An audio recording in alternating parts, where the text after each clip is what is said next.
talk about a subject that is less a culinary choice and more a social faux pas of the highest order. Cannibalism. It's the ultimate conversation killer. The taboo that makes even the most open-minded dinner guest subtly check the exits.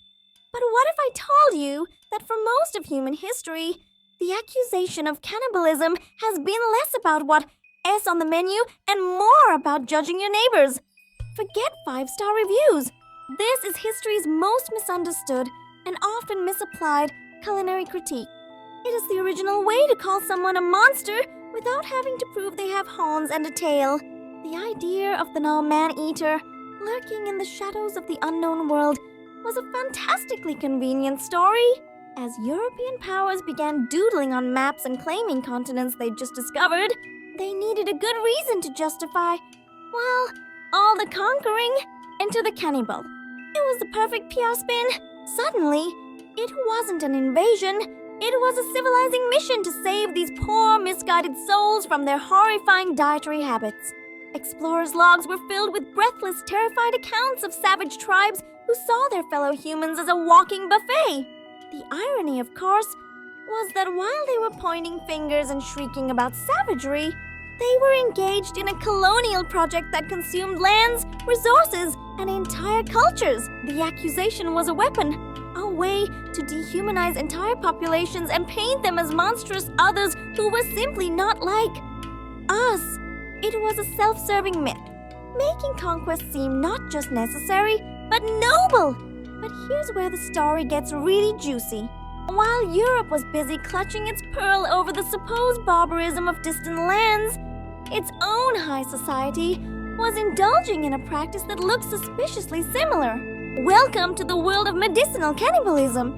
For centuries, the European elite believed that the cure for everything from headaches to epilepsy was a spoonful of mumia, which was, to put it bluntly, powdered Egyptian mummy.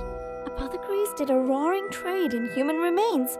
You could buy tinctures made from human fat or bombs concocted with human blood. It wasn't savagery, you see. It was medicine. This was sophisticated, physician-prescribed cannibalism, practiced by the very same people who decried others as monstrous for doing something vaguely similar. It seems the primary difference between a barbarian and a patient was simply a doctor's note. The hypocrisy is so thick you could spread it on toast, though perhaps not that kind of toast. So, where does the law stand on this awkward topic? Is it murder or just a very, very aggressive form of self-preservation? The famous 19th century case of the Mignonette shipwreck forced the courts to grapple with this exact question.